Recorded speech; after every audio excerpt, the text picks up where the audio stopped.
Hello, welcome to GitHub After Dark. Yesterday I started this series, but unfortunately the audio was very bad, so hopefully it's better today. Let me know if it's good or bad, because I did disable a setting now that might have caused some trouble, but also streaming to 3 platforms, YouTube, Twitch, and Twitter, might take might require more performance that I have on this laptop. So that might be the issue. And if so, I will maybe just use YouTube or as I usually do. Anyway, let me know how the audio is. So we are going to do the same thing I tried yesterday. That is, we're going to create a Docusaurus website because we want to deploy a static website to GitHub Pages using the brand new GitHub Pages experience, where instead of having a branch, we are using GitHub Actions and no separate branch to deploy to GitHub Pages. So first thing, we'll create a new repository on GitHub. And deploy Docusaurus to GitHub Pages. Deploy a Docusaurus website, add Docusaurus website to GitHub Pages using GitHub Actions. That's the description of this repository. It's a public repo. I'm running in public here. I don't need the projects or the wiki. But how about a license? And this is something that's important to discuss. There's a lot of debate about open source licenses, and it's because it's so confusing that, well, we download an npm package or NuGet or whatever our package manager is, and we use an open source library without thinking much about what that requires. So if we want to create an open source project and we don't really know what to do, the MIT license is a good default. It's what's called a permissive license, and that's one of the 2 decisions that you need to make is, do we want a permissive license like MIT, or do we want a restrictive license like the AGPL down here, for example? So what's the difference between a permissive license and a restrictive open source license? Well, the permissive license is the MIT, the Apache 2.0, and this license allows anyone to use your software for any purpose. So they're allowed to download the code, clone the code, use the code for closed source, open source projects, commercial software, whatever. There's no limitations on what they can do with your code if you have a permissive open source license like MIT. But there's one requirement, and that is usually that they need to include your license with their software if they are using your open source software. So that's the one rule for using open source software with permissive licenses. I mean, there might be some other small differences between these permissive licenses, but that's the gist of it. Permissive license allows any type of usage, and users don't have to make open source software. Then we have the restrictive open source licenses. This is like the AGPL license and a few others, like the Mozilla public license and some of the Creative Commons licenses. So this is a restrictive open source license. Is one of the defining characteristics of that is that it requires consumers to also open source their software. And that is not something everyone wants to do or feel like they can do. Well, then they can't use as a piece of open source software with a restrictive license.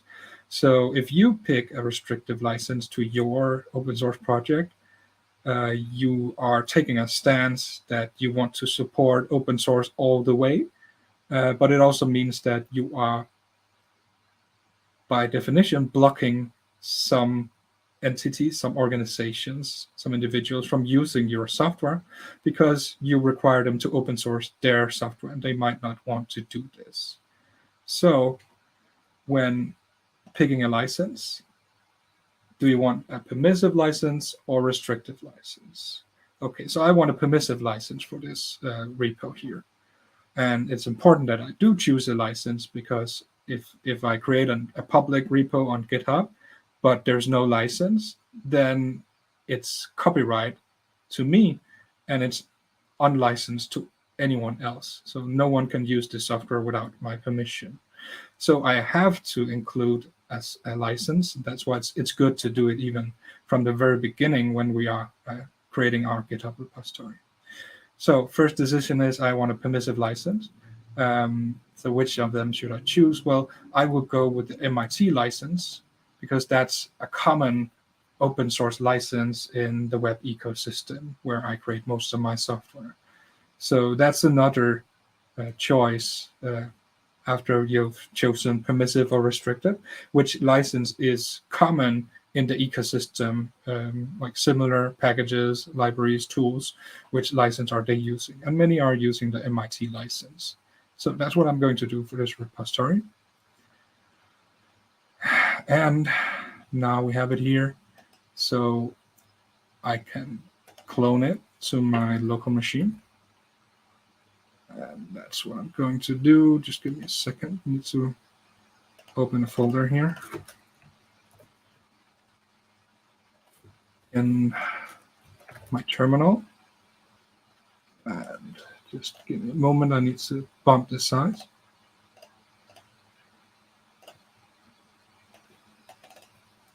Okay.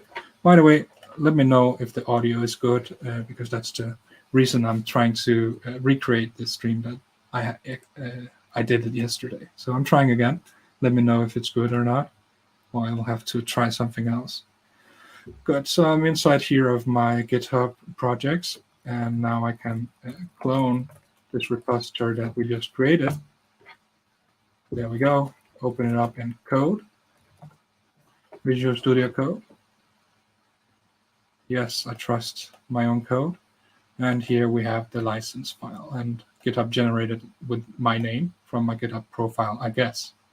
So this is the MIT license. It says that the software is free, any person, and they can use it without restrictions, no limitations in the right to use, copy, modify, merge, publish, distribute, sublicense, and/or sell copies of the software.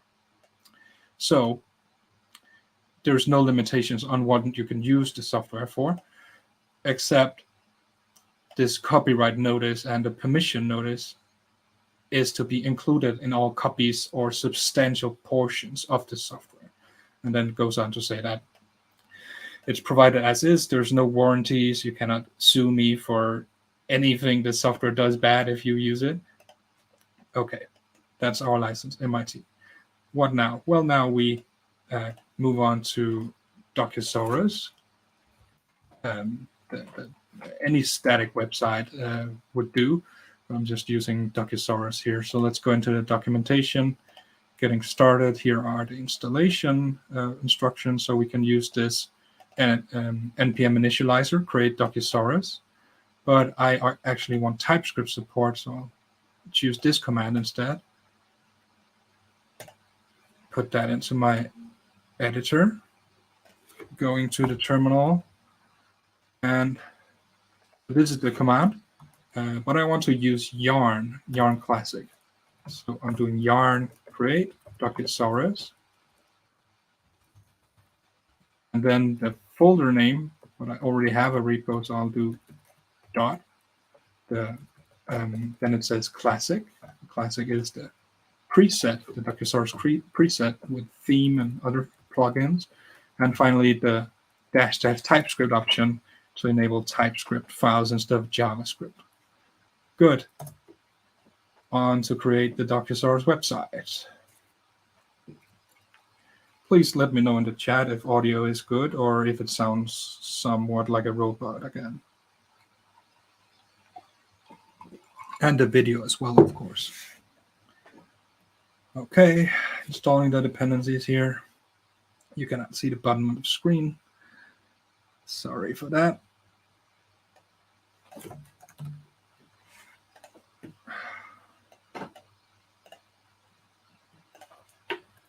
And it's kind of frozen right now. I think it's just finishing up the installation. Yeah, here we go. Some warnings about peer dependencies. That's not something I need to worry about. And it should be done in 5 seconds or so.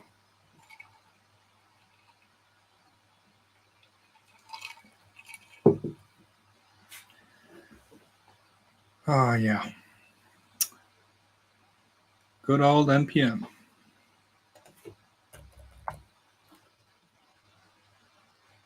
Go on now. Go on. Finish up. Okay. While that is finishing the installation and unpacking of all these dependencies, let's see what it has generated for us. A bunch of files here. And there's some blog posts generated. There's some documentation generated. There's a few tutorials in here if we want to learn the fundamentals of Markdown and pages and things like that in Docusaurus. And static files like images and favorite icons and logos. And here in the source, we have the pages. So there's the home page component in the index tsx. It's React components. There's even a Markdown page, and that is an MDX file. Despite the file extension, it also supports MDX, so Markdown with React components. And here's some reusable components or subcomponents, child components to the pages. So that's kind of the Docusaurus setup, and here's the welcome message, but I wasn't able to see it for some reason. Anyways, it's just instructing us about the commands that are now available. So we have these scripts. We have start. That starts the development server. The build command. Swizzle is for theming or customizing the theme through React components. Deploy. So it has some built-in deploy mechanisms, but I'm going to use GitHub Actions. Clear is for clearing the cache of Docusaurus, and serve is for serving a built Docusaurus website, I think. Some translations and TypeScripts type checking. Okay. So now we have what we need. Let's try the development server. So we'll do yarn start, following the Docusaurus start command, and I think it's opening up the website.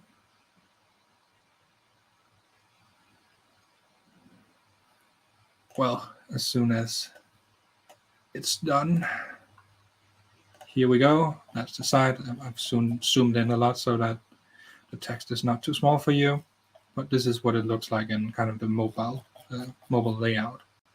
It has menu, the tutorial we saw.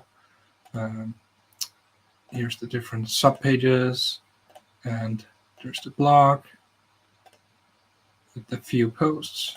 Okay, so it's working, the development server. Let's make sure we can also do a build. So we'll say yarn build, which calls Docusaurus build. So now it's server-side rendering or pre-rendering a static website. So all these JavaScript files and Markdown will be turned into HTML, a bit of JavaScript and some CSS. But every Markdown file will be converted to a static HTML page, as we can see here. Great. So now that's built, so we know that works. What do we need to do? Well, first I'm going to commit and push, generate Docusaurus website. Okay. And so now we need to configure Docusaurus. Let's see what we need to configure. There's the URL. This should say my username, lazydk.github.io. Now for the base URL, this needs to be the name of the repository.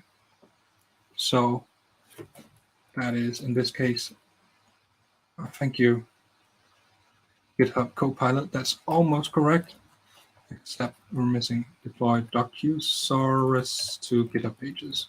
And we need the leading and the trailing slash for this to work. I'll also make it throw on broken markdown links. Organization name, here we need my GitHub username. And now the repository is what's called the project name here in this setting. Anything else we need to change? Yeah, I think there is a setting called, what is it? Trailing slash. So disable trailing slashes in URLs. It's just a personal preference from me. Okay. Fingers crossed. This is what we need, right? Yeah. So these are the settings we need for GitHub Pages, but it should also still work in the development server locally. So let's just make sure that is the case.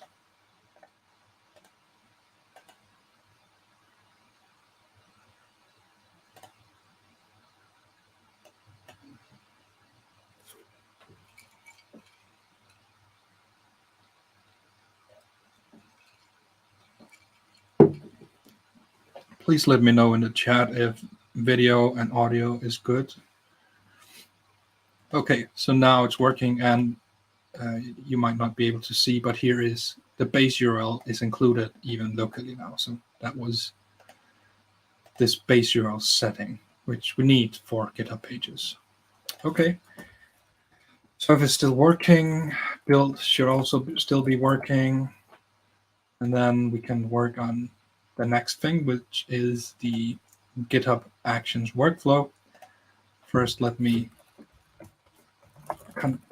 commit and push, configure Docusaurus, commit, syncing up to the GitHub repository. Let's see it finish the build, just to make sure we have configuration settings that are validated. Yeah, it seems to be the case. And we notice again that the build output is, or the build bundles are output into the build folder, which is ignored in this repository. That's why it's a little grayed out here in the Visual Studio Code file explorer. All good, it seems. So how do we set up a GitHub workflow? So in a GitHub repository, we will at the top level create a new folder called .github. And one of the things you can do in a .github folder is you can add another folder called workflows. And inside of here, you can create a YAML file, any name, .yml or .yaml. So this one we'll call deploy to GitHub Pages. And what do we need to put in here? Well, let's look at this repository by GitHub. So it's github.com/actions/starter workflows. And there's a folder here called Pages for GitHub Pages. And here's a few. So these new GitHub Actions for deploying to GitHub Pages, they have some special settings for building and things like that. If you're using Gatsby, Hugo, Jekyll, Next.js, or Nox.js, but I'm using Docusaurus, and for that we'll use the static starter workflow, because in this case we can use any static site generation or any static website or web app of any kind. So I'll copy this, going back to my editor, and paste it in this YAML file we created for the GitHub Actions workflow. So we see that it's in the .github folder, workflow subfolder, and then any YAML file that is expected to match the format of a GitHub Actions workflow. Then GitHub can pick it up and run this workflow on the triggers that are described with the on keyword. So it says on push to the default branch. This is a variable for GitHub repository templates, so it won't work. So I have to replace it here with main. And then it says workflow dispatch. That's a manual trigger through the github.com UI. So we can run the workflow on demand by the click of a button. Then there's a few permissions, and it says in the comment here that this is what's required to deploy to GitHub Pages. So there's the contents read permission to read the repository content. There's the write permission for Pages to configure the settings and to deploy to GitHub Pages, I guess. And an ID token write permission, probably to authenticate, or maybe to the GitHub Environments, because that's another thing that's new in this new GitHub Pages experience. It's using what's called GitHub Environments and GitHub Deployments. We'll look into that in a minute. It also includes a concurrency strategy, something we can do for GitHub Actions workflows or jobs in the workflows. So there's a concurrency group called Pages. So every time a workflow is run that has a concurrency group of pages, this strategy applies. So it says cancel in progress true. So there can only be one active workflow run with the Pages concurrency group. And if there is already one, so if I'm pushing a commit and there's already a workflow running, it'll be canceled and a new commit will be run through this workflow. So this workflow has just one job. It's called deploy. You can use any name here. So you could call deploy to GitHub Pages would be fine as well, but let's just keep it at deploy. It has here's the GitHub environment configuration.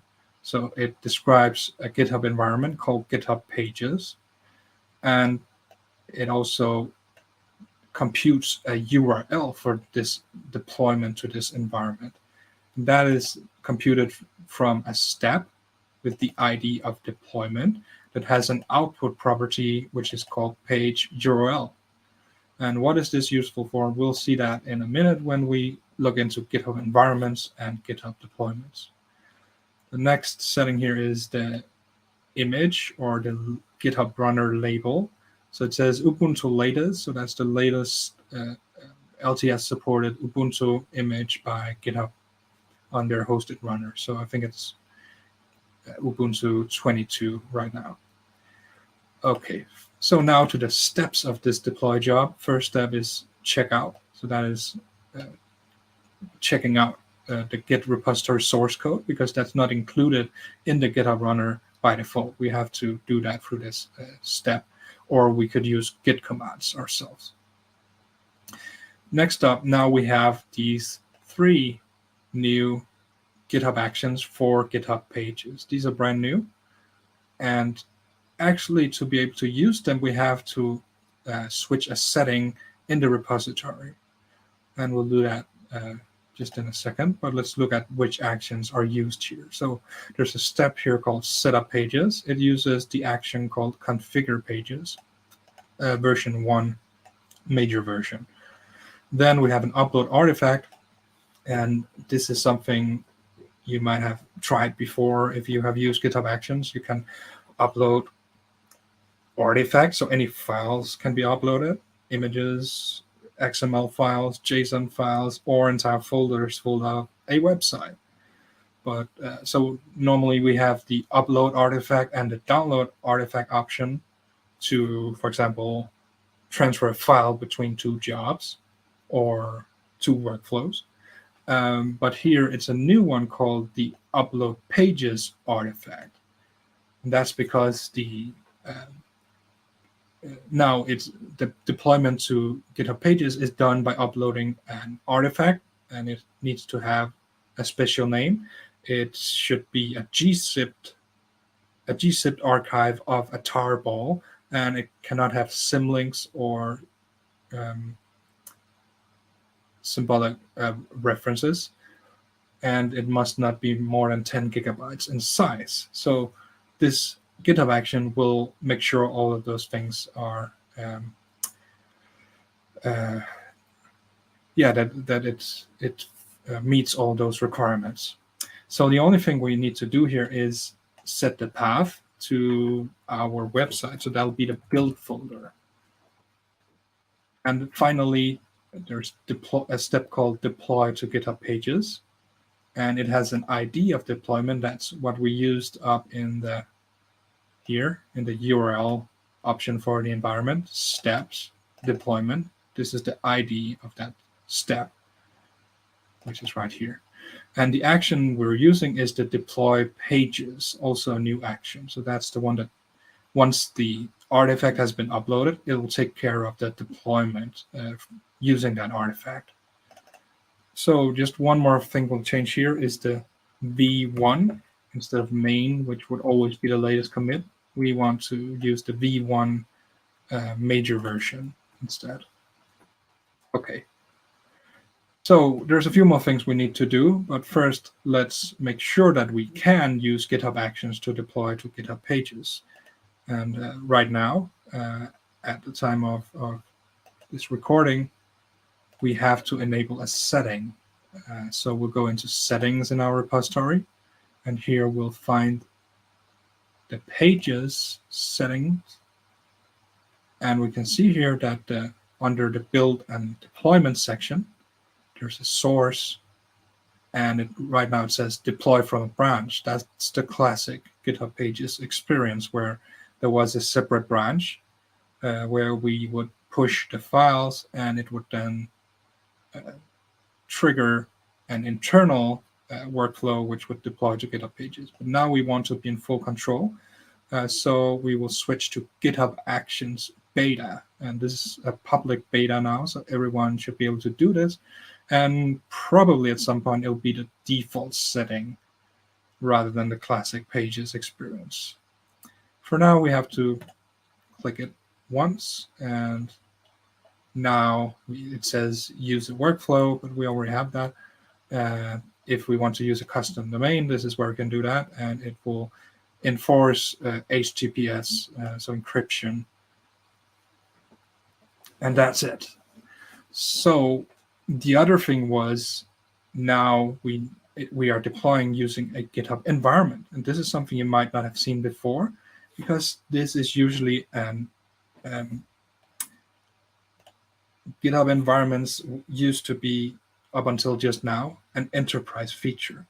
So if you had a GitHub Enterprise server on-premise or GitHub Enterprise Cloud subscription, then you would have had access to what's called GitHub Environments and GitHub Deployments, which they use the GitHub Environments. But now, because as a happy side effect of GitHub Pages now transitioning to Actions and Environments and Deployments on GitHub, now everyone can use them. So if you have a free subscription, at least with public repos, I'm not sure about private repos on free subscriptions, but I think it'll be there.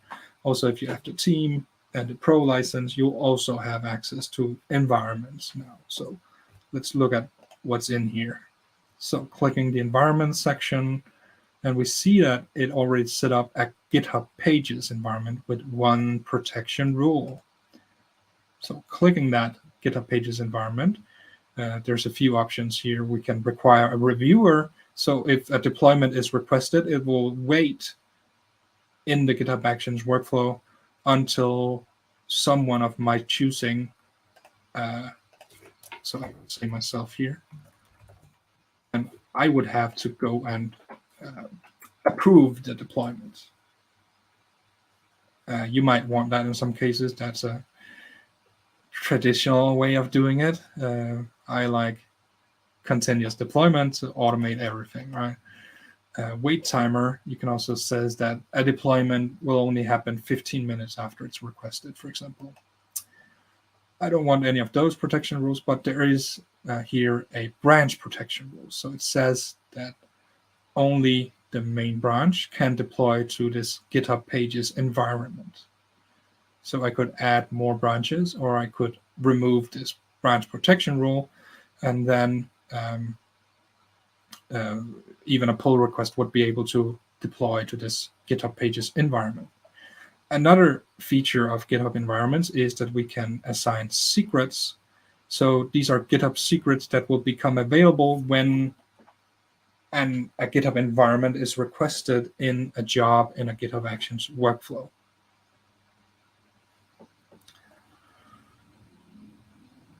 So these are separate secrets from what we see here in the secrets section. So these are secrets that are only available in the context of this environment. So another thing is deployments. And we can't see it here, but it'll come here in the right-hand side. Once we have deployed, we'll see the GitHub Pages environment around here. And we can click it and see the various deployments that have happened to that. Hey, Walid, you're joining again today. Thank you. Glad to hear the mic is okay. Let me know if that changes. I did switch a setting compared to yesterday, and the audio was so bad yesterday that I wanted to record this again. So hopefully everything's great now. And if not, well, then I have to go back to only streaming to YouTube. So please let me know if audio or video becomes bad again. Okay, so now we have looked through the GitHub environment. So let's go back to our editor and see our workflow. Okay, so we're checking out the code, and then we're making sure GitHub Pages is enabled, and then we'll upload the artifact. But wait a minute, at this point in time, we've only checked out the code. We haven't built the code, so there is no build folder with the website. So we need to do that in a separate step. So let's do it right after the checkout. So, but to build this, we need Node.js, and we need Yarn. So we need to set up Node.js. And to do that, thank you, GitHub Copilot. We'll use the setup node action, but we'll use version 3, which is the latest. And we'll add some input properties here. So we say width, then node version. But instead of 12.x, we'll go for 16.x because that's required by Docusaurus. And another one is the cache property. We set that to yarn. Then it will cache the yarn global cache folder between the runs of this workflow. So that speeds up the installation time because it doesn't have to go on the internet and pull everything down if it's done it before. But since the GitHub runners are destroyed and set up between runs, they start out with no dependencies locally. So using this cache setting, the previous yarn cache is retrieved based on the log file of this repository. And we're using yarn classic. So we say cache yarn. We could also have said cache npm or cache pnpm, but we'll go for yarn because we're using that in this repository. Okay, so now we have the code checked out from the repo. We have Node.js 16. We have cached the dependency. So now we're ready to install the dependency. So that'll be the next step here. So that will be a run command and yarn install. We'll also add some parameters, frozen log file. Thank you, GitHub Copilot. That makes sure that it checks the log file whether it matches the package.json file. So if we added a dependency in package.json, and maybe we ran yarn install locally, but we forgot to commit the log file, so it's out of sync. then this step will fail.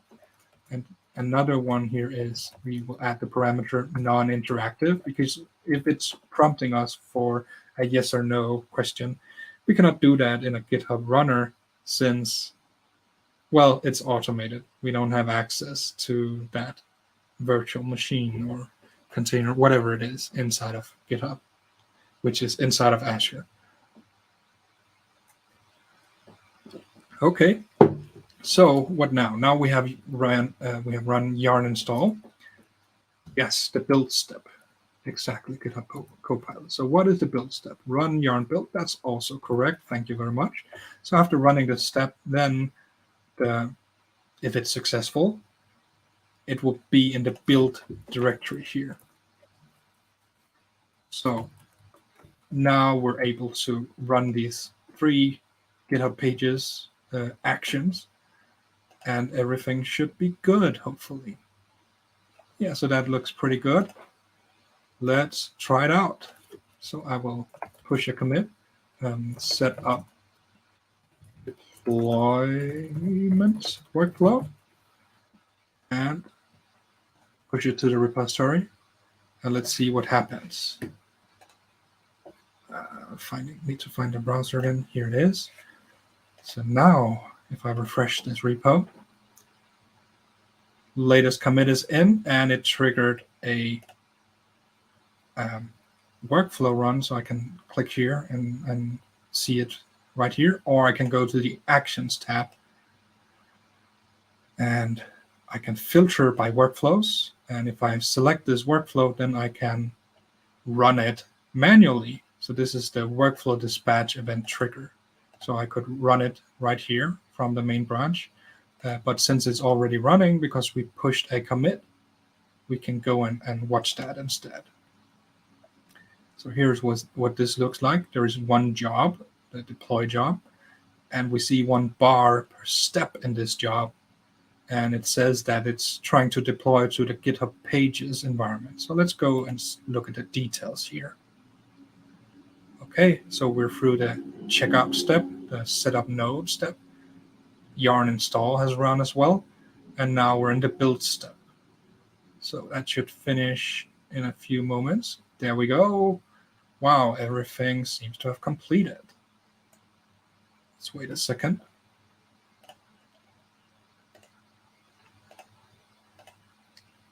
Running some cleanup tasks, and there we go. Successful. Let's go to the job or the workflow summary. And it was successful in a minute and a half. It produced one artifact, the GitHub Pages artifact. So we could actually download this and see what's inside. But we could also go to this environment. And now, if you remember that URL mentioned in the workflow, it now turns up here.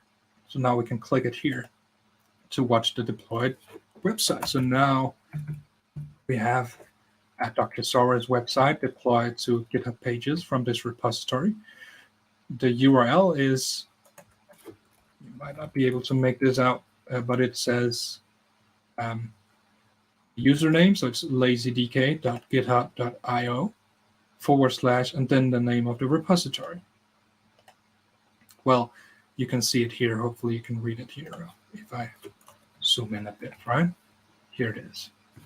Another place where we can see this deployment is if we go back to the code tab. Now, since we have deployed, on the right-hand side of this repository is mentioned one GitHub environment, the GitHub Pages environment. And it says active because there is an active deployment. Something is deployed to the GitHub Pages environment. So we can click that GitHub Pages environment. And now we have the history of the deployments to this environment. So we see that this commit, which has, it is the actual commit. We set up the deployment workflow. It was done using my user 3 minutes ago, and it's an active deployment. So we can click view deployment, and we'll get back to the same page. So, so now we saw let's see. Sorry, here it is. So we started by creating a new repository. We chose an open source license, MIT, as it says here. We created a Docusaurus website using the yarn create Docusaurus command. And we went into the settings of the repository. We picked the pages section, and then we made sure to choose GitHub Actions as the build and deployment source, because right now the default is still deployment from a branch, which is the classic GitHub Pages experience. So if you already have GitHub Pages running, it will still work. If you want this new setup where we're using environments, deployments, and GitHub Actions, official ones, then we have to choose this GitHub Actions setting. And the environment will automatically be set up to have a GitHub Pages environment with one branch protection rule stating that only commits on the main branch are allowed to deploy to this environment. Very good. What else? Well, it's mostly boilerplate with all the Docusaurus files, except we made a few changes to the configuration here. And also we added TypeScript, so now we have type information to the configuration, auto-completion, IntelliSense, and we can create the components using TSX, and we can create the markdown files using MDX. So that is a markdown file with the support of React components. Okay, what did we change? We changed the URL setting. So that is the domain name. So it's my username.github.io. We disabled trailing slashes in the URL. I'm not sure this works, but let's see if it does. Yeah, so here, you might not be able to see it, but it says whatever the base URL and then /blog, but there's no trailing / after blog. So that was what I changed in this setting here, trailing / false. Another important setting is this base URL.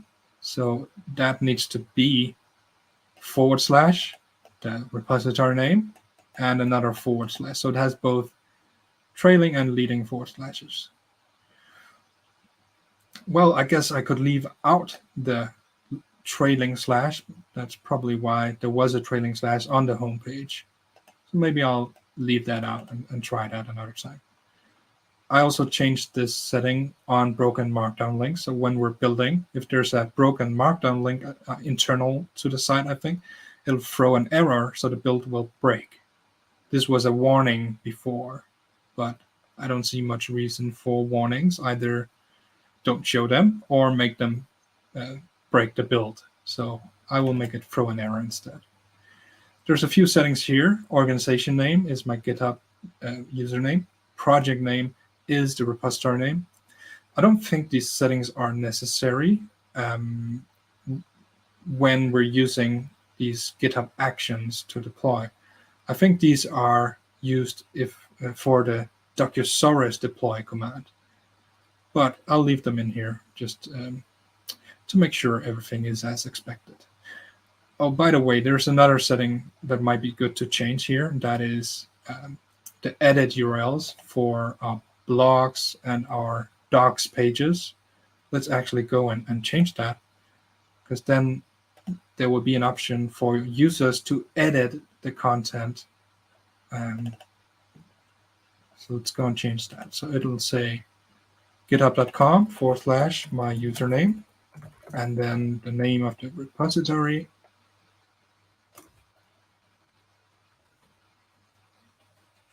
Main.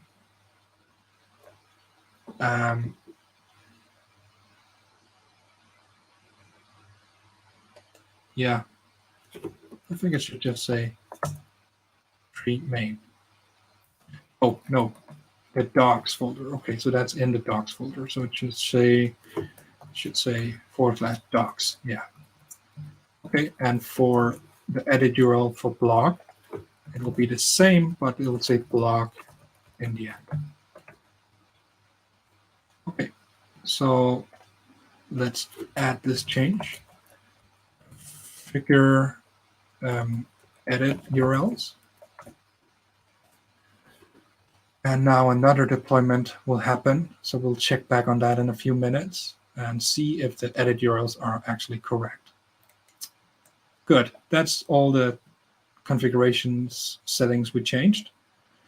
And finally, we added a GitHub workflow.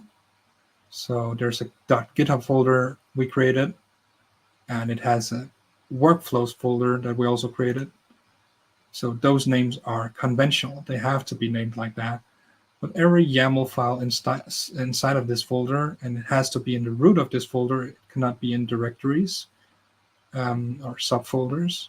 Every YAML file here is expected to be a GitHub Actions workflow. So let's open this one up. So most of this I copied from github.com/actions/starter workflows. This is my GitHub.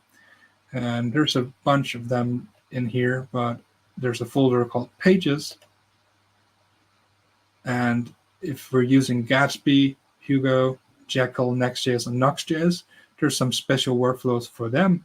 But if we have any other static website, we can choose the static starter workflow here. And that's what I did. I copied it, changed the default branch, and added a few steps, right?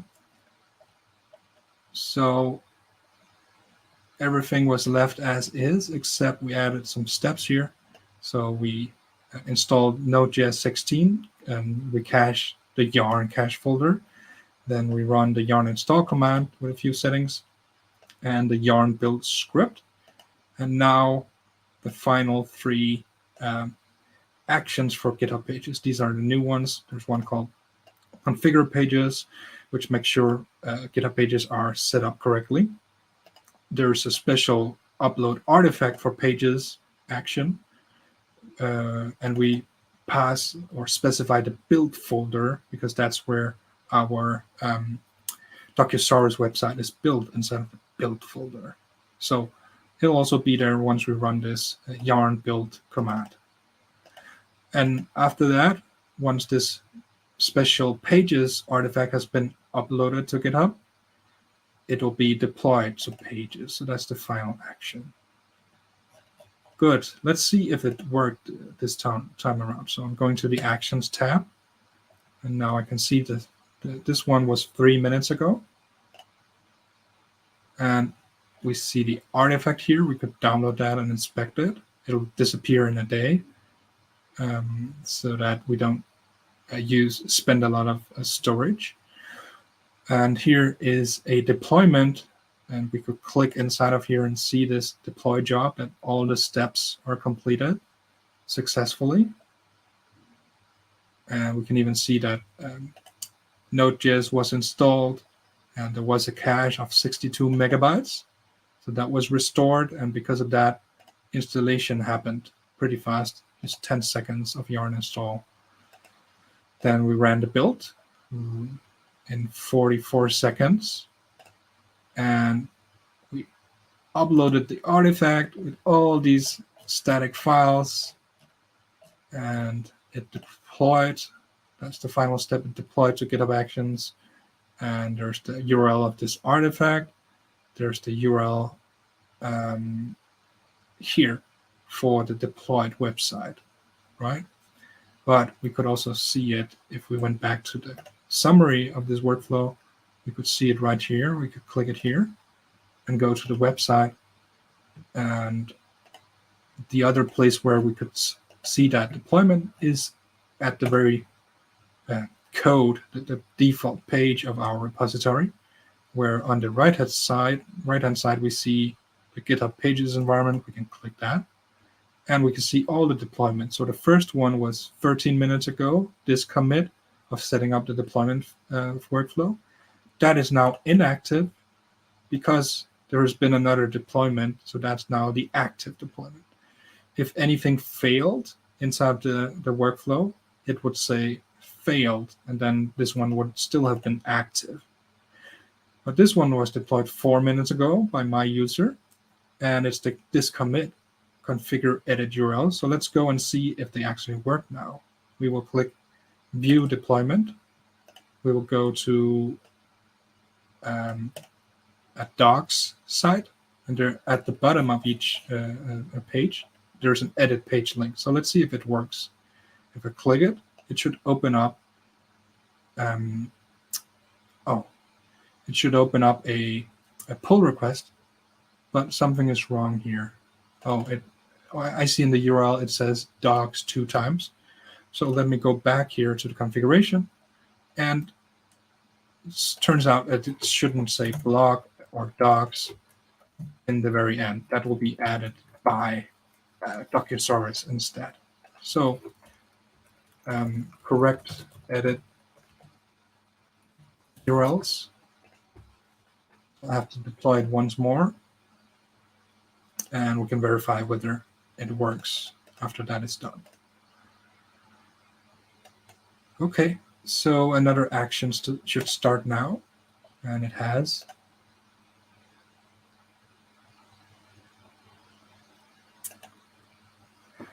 And while that's running, let me know if you have any questions to some of this. In the beginning, we also discussed open source licenses. We talked about permissive licenses like the MIT license that I used here, where anyone can use the software for commercial purposes, closed source, open source, whatever, but they have to make a copy of the license and include it with their software as well.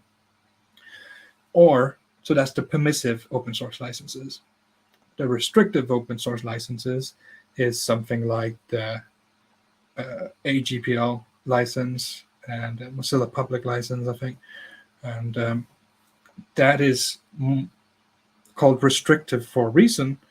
Well, you could also consider it truly open source because it supports open source in that everyone using software with restrictive open source license must open source their own project that uses this software. So it forces consumers to make more open source.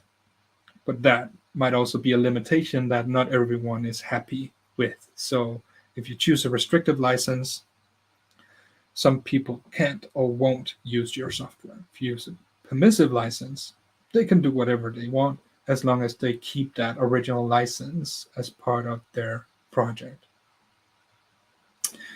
Okay. And the last thing we discussed there was, okay, so if I pick the permissive license, which of them should I choose? So I choose MIT because that's often used in the web ecosystem. So people know that sort of, so they're used to that. So if they see MIT, they know, that's like React or Angular or Docusaurus, I think as well. So yeah, I can use this project. That's like all the other dependencies I have. So I know how to handle them.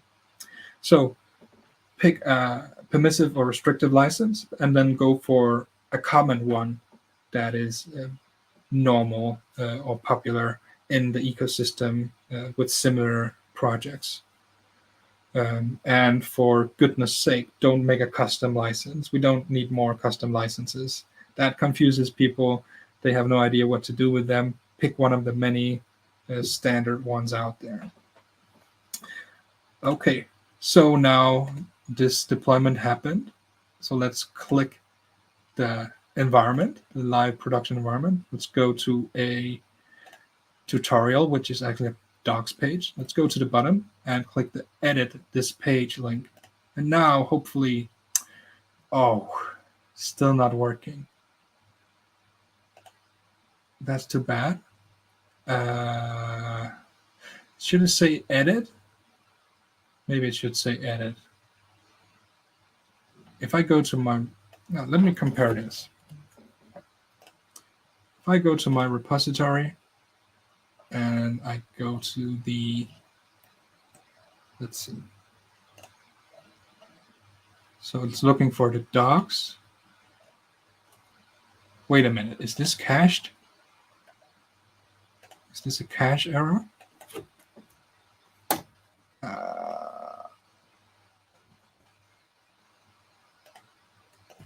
I'm refreshing now. Edit page links to. Oh, okay. So there's an aggressive cache on GitHub Pages. I don't know how to get rid of that. But I did a hard refresh in the browser. So now let's click the edit page link. And now it's working. So I come directly to the source file in the GitHub repository behind this website. So I come to the intro. This is the generate HTML. This is the markdown for that. So now I can click edit right here. And since it's my repository, so I can edit the file directly, make some changes, and commit. But if you were to do that, it would automatically fork this repository and create a branch, and you would be able to commit and push this change, and then open up a pull request. So that is fairly easy. Like even non-developers should be able to figure out sort of how this works. I mean, you need to know Markdown, right? But that's a good skill to have anyway. And you can even preview the Markdown directly here to sort of see some form of HTML, the GitHub Markdown flavored rendered. Okay. Yeah. Very good. And now this website is ready to customize. Anyway, I actually did this yesterday. So in that repository, I added these instructions. So if you need to review the steps, they should all be listed here. So let me add this to the chat. Here we go. This is the repository I created yesterday. It should be almost identical to this one, but it has instructions for setting all of this up in the README file. So best of luck with all of that. Now you know how to create a Docusaurus website, and it just went stable to 2.0. So now is a good time to start using that. It's great for a documentation website, but you can also use it for your own blog, your own website. It also supports all of that with familiar tooling. So now you know how to generate a Docusaurus website. You know how to configure it for GitHub Pages. You know how to enable the GitHub Actions flavor of GitHub Pages, which is in beta right now. And we saw the environment. We have the GitHub Pages environment. And then we set up a workflow. We choose one from the starter workflows repository by GitHub. Chose the static one. Then we added a few build steps to the steps to the deploy job in that workflow, the static workflow. And then in that starter workflow, it created, it already had the relevant new GitHub Actions for deploying to GitHub Pages. So we changed one parameter to say build for the build folder. And other than that, we run these 3 actions as was in the starter workflow.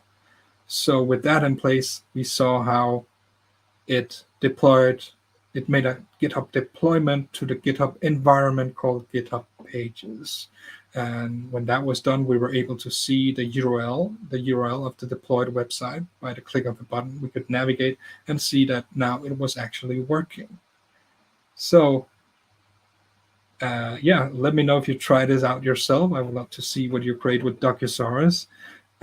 Feel free to ask me if you're having trouble with any of this.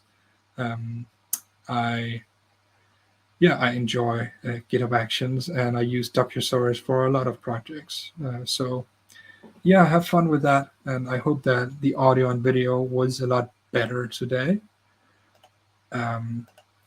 If you like content like this, and you're using Twitter, you can also go and find me on Twitter. My handle there is LazyDK. Great, that's all for GitHub After Dark for today. See you next time. Bye.